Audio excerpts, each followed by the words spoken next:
This is a really cold soldier on February 14th, 1950, in the Kluane transit camp. Look at Kluane on a map. It looks like the page isn't loading, but that's because it's all snow.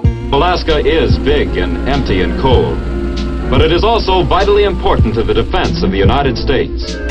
This is all part of a landmark war game called Exercise Sweetbriar, in which American and Canadian forces banded together because they were worried that the Cold War might become a literally cold war. Really. I'm sorry, but how amazing are these tracked vehicles? I think you could definitely get tourists to ride in these things. All right, let's set the scene. World War II ends in 1945, and let's be real, the Cold War, US versus USSR, it starts pretty much immediately. Though if you want a landmark, George Kennan's 1946 Long Telegram announcing the US policy of containment is a good place to start. It sets up the Cold War as a battle for a way of life, one that is about conceptions of human society, not just politics. But along with that abstract battle of ideas, people have to actually implement it. This 1961 movie states the general idea. It is total competition, with an antagonist who is putting into it everything within his capability. So what is the first thing you worry about when you worry about Russia? The same thing Napoleon had to worry about. They live, breathe, and fight in the cold. Fortunately, Americans knew some people who were familiar with the cold. They're called Canadians. This amazing picture is from Exercise Musk Ox. Exercise Musk Ox. Hard one to say. One of many military operations that Canada conducted immediately after World War II and in the first decade of the Cold War.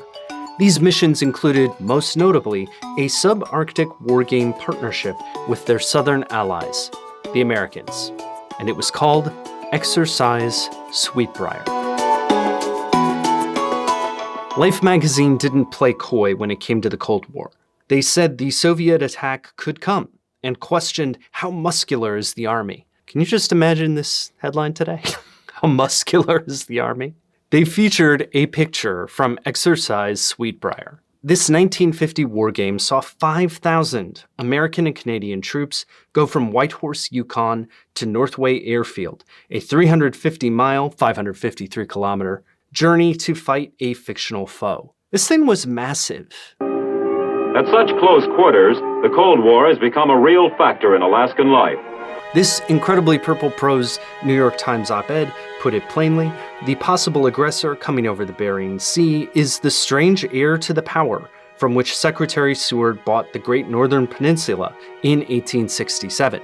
Seward bought Alaska from Russia, now the USSR. The romance of the hunt for gold has given way to a more sinister sort of drama. The hope must be, as in all such cases, that the plain intention and preparation to defend will discourage any intention to attack. So let's go through the weird incentives that forced 5,000 men to freeze for a pretend war. Canada gets to draft off the US money and power to boost itself. I'm not just saying this as an arrogant American. I've stolen this take from a Canadian military history journal. America gets to go through Canadian territory and hang out with people who are good at being cold all the time. And hopefully, the USSR doesn't think about attacking through Alaska because they see that North America is able to defend itself in the cold. It's not so much that an attack through Alaska was likely, they just wanted to prevent it from becoming likely. There were really interesting practical tests, too. I'm going to look at this now. They did an actual questionnaire of people before and after they died of frostbite in the simulation, and they developed a psychological profile based on their answers. So, if you were interested in playing basketball, you were more likely to die of frostbite. If you liked working in cattle barns, you were a little more likely to die of frostbite. Sounding like Jeff Foxworthy here. If you prefer car keys to Q-tips, You might die of frostbite. you groan, but you know what I'm talking about. Basically, all of these are proxies for how much of a good team player you are, how well you work with other people. If you're independently minded, if you've got a sense of humor and a wild streak, you're gonna die of frostbite. Okay, Roger? Later operations tested everything from gear to cold weather masks. The operation ended as a success, but it was most important as a signal. The subarctic was not available for a Soviet takeover. Exercise Sweetbriar just scratches the surface when it comes to the icy expeditions of the United States military.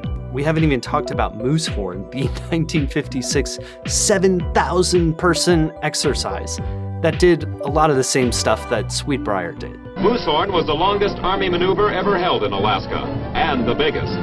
Over half the Army forces stationed in Alaska participated. What is the takeaway of all this testing? Part of me thinks that the lesson here is one that Americans learned over and over again in the 20th century, that geography could be a major factor in war, whether it was learning to fight in the snow, or in jungles, or in mountains. Whatever the circumstance, it was harder than it looked, and harder than it seemed from the outside. But I want to talk about mannequins and underwear. I made a video a bit ago about nuclear tests where mannequins were blown up as part of an American preparedness effort. It was a big demonstration of just how ready America was for a nuclear war. And it turned out to kind of be a disaster. The same thing happened in Sweetbriar. The Army discovered that a real ground war in subarctic climates, it would be brutal. One report said Sweetbriar had lax hygiene practices, including dirty underwear.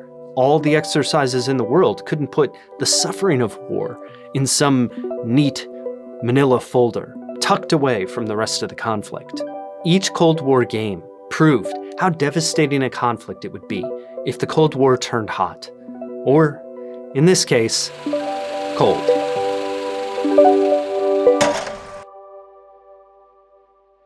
All right, that is it for this one. Normally I try to have a gimmick where I'm like out in the field doing something that relates to the video, but it is too hot for that, for this video, because it's about a very cold time in history. If you haven't been to this channel before, I do personal and history videos on here. I'd love it if you subscribed, it would really help out, or if you liked, or give me a comment on this video. If there are any other like war games or war exercises that you're interested in, I'd love to know what they are, because I come across so many when I'm researching these videos, and everyone seems fascinating to me. So yeah, that's it for now. Thanks for watching, and hopefully you are able to be at a nice temperate temperature for the rest of your week. Okay, I'll see you in the next one.